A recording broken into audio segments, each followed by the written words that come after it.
Shalom, all thanks and praises unto Yahweh, Bahasham Yahweh Shai, Bahasham Rabakakodash. Double honors to the elders and the apostles of Great Millstone. Peace and blessings to the hopeful elect throughout the four corners of this whole entire earth, no matter where, whom they may be, or what they may look like, pushing out this purified truth to the rest of the church who believe as well. You men who may not be teachers or prophets, you women, sons and daughters as well.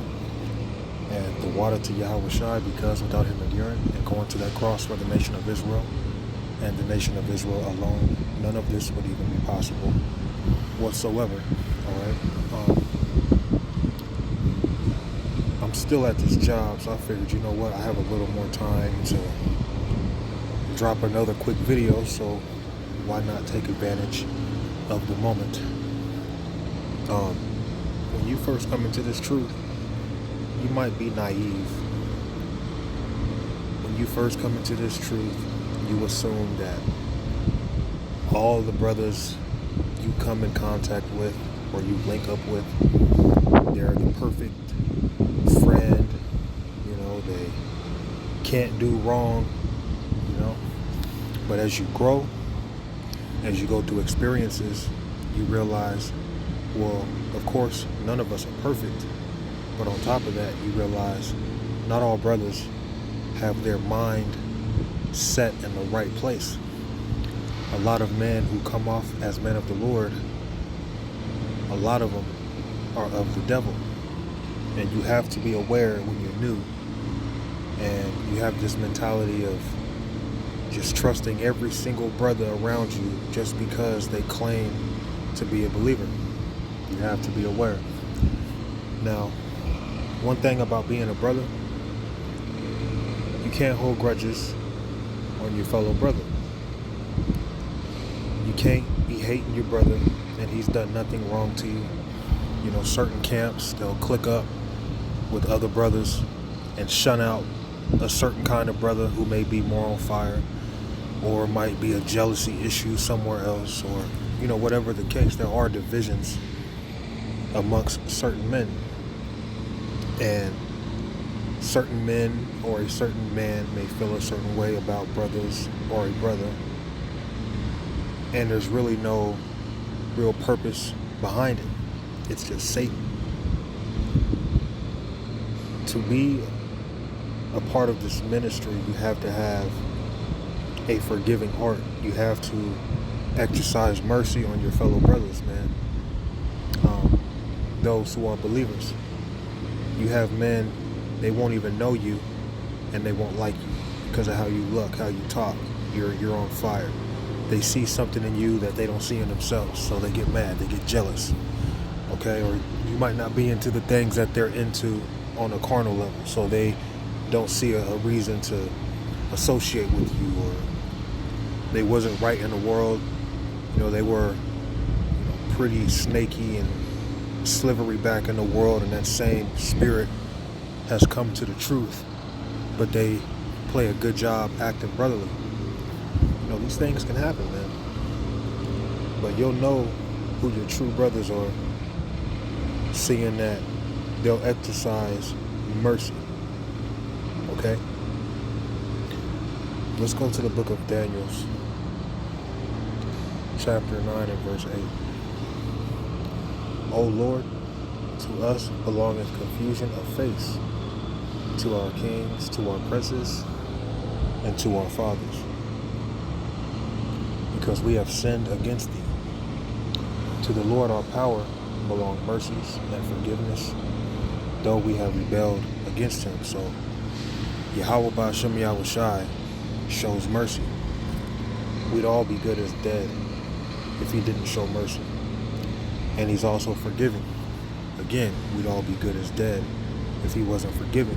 But you'll have brothers in this ministry who claim to be men of the Lord, and they'll hold a certain grudge on a brother, and it's not even worthy. It's not like he committed adultery on you. It's not like he tried to take your life. You might grudge on a brother because when he was bringing out a lesson, he kept talking, he didn't give you opportunity to talk. Or when you was bringing out the lesson, he was kind of just humble and let you kind of lead the lesson, and you felt a certain way about it, or the brother might be just different. His spirit might be different, and you look at him as weird or awkward, so you hold a grudge on him. You know, you have a lot of men in Israel who really are not forgiving. They're selfish. They're stingy. They have a power struggle. They're trying to be leaders. You know, they want to take advantage of other brothers who are younger in the faith, you know, and claim to be men of the Lord. That ain't going to work. That's not going to work in this ministry. And that's why me, to be honest, I'd rather be alone than to be around a crowd of snakes, you know. I don't mind living in solitude as long as, you know, it separates me from scumbags. Because there's a lot of scumbags who claim to be in this truth. Okay? To the Lord our power belong mercies and forgiveness, though we have rebelled against him. So we deserve death, and the Lord has shown forgiveness and mercy unto us. So just as our brothers may offend us, we are to forgive them as well. Especially, you know, if they don't offend us in acts worthy of death, you know.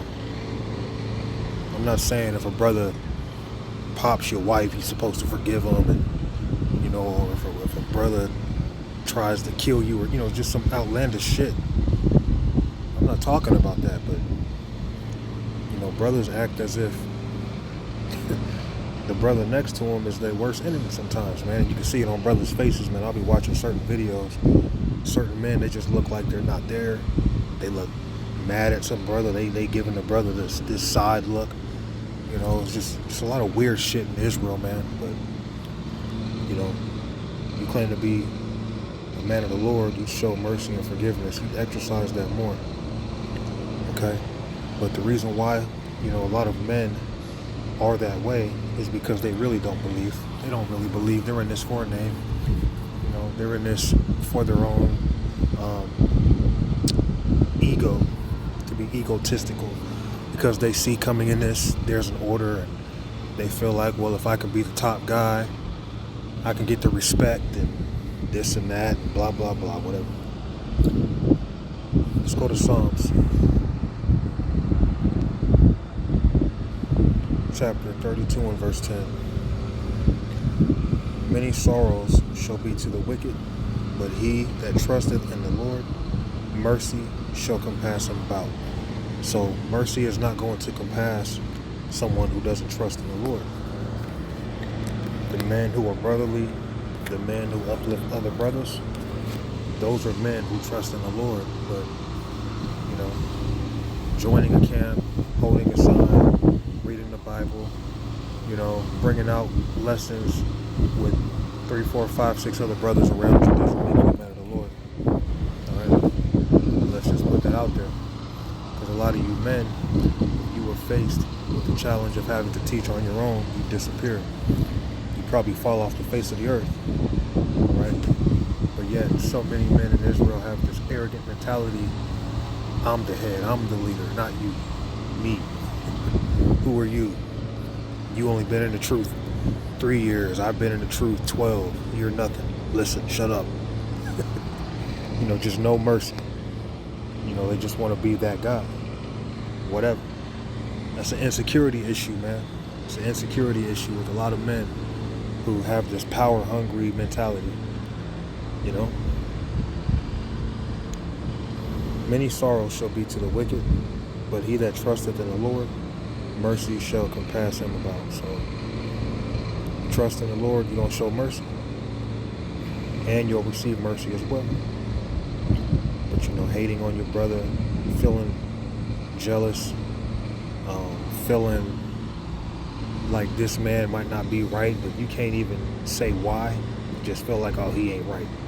But maybe it's you. Maybe you're not right. Because if you can't really directly pinpoint what this brother's doing wrong outside of you don't like how he looks, he might remind you of somebody in the world you didn't like. He might talk like somebody who you didn't like in the world. So now you're looking at this man like, who is he? He ain't no man of the Lord. No, nigga, you might not be a man of the Lord. Okay? Because you have a lot of men in these camps, and they feel like they might be men of the Lord, but then they'll act humble and talk about hope for elect this, hope for elect that, but their mentality is really, nigga, I am the elect, you're not. You know? The Lord is causing division. Let's close it with this, man. Psalms chapter 68 and verse 6. The power setteth the solitary in families. He bringeth out those which are bound with chains. But the rebellious dwell in a dry land. So the Lord is not only separating us from our families, the Lord will separate certain men from different camps.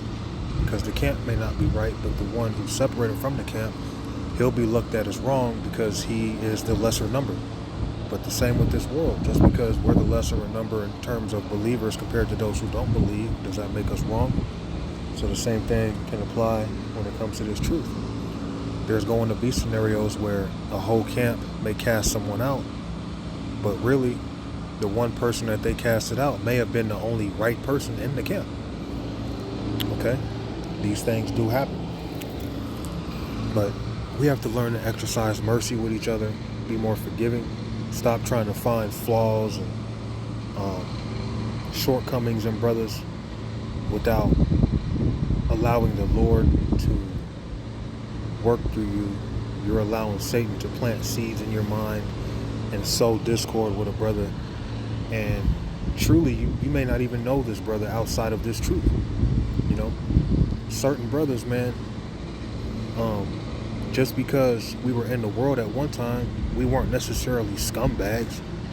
You know, we weren't necessarily snaky and the type to backstab somebody, but you have certain men, they come into this truth. They were snakes in the world, man. And when I say snakes, you know, they'd rob their own brother. You know, they'd set up their own brother. You know, a whole bunch of weirdo stuff. But then they come to the truth and they don't really let go of that snake. Okay? And a brother who ain't forgiven, that's a good sign of a brother who ain't right, man. Okay? There's very few reasons why I wouldn't forgive a brother. All right? But overall, you know, I have mercy in my heart towards brothers who are in this ministry. We're fighting the same fight. We have the same goal in mind. We're in the same captivity. You know, we're of the same nation of people. We're praying to the same powers, Yahweh and Yahweh Shai. But you'll have some nigga side-eyeing some other Israelite because of something he feels about him ain't right, when he himself, he ain't right. He doesn't exercise mercy. He doesn't know how to be a brother. Okay? So, let's read this again. Psalm 68 and 6. The power setteth the solitary in families. He bringeth out those which are bound with chains. But the rebellious dwell in dry land. So, I'm going ahead and close it there. I'm going to give all thanks and praises unto Yahweh, Bahashem, Yahweh Shai. You know, divisions are a part of this ministry. You know, brothers have to be more brotherly, more forgiving. It's difficult, you know, coming into this truth, coming out the world, because you see all the evil and the wickedness that comes with this world. Then you come to the truth and you see some of the same actions with brothers, and then they'll try to pretend like everything's all good, man. The Lord is going to start removing a lot of men, and not just Fallout Boys, but actually removing men off the earth for their shenanigans. So I'm going to give all praises unto Yahweh, Bahashem, Yahweh Shai, Bahashem, Baruch HaKadosh. I didn't really know where I was going to take this lesson, but Lord willing, it was simple and easy to understand. Shalom.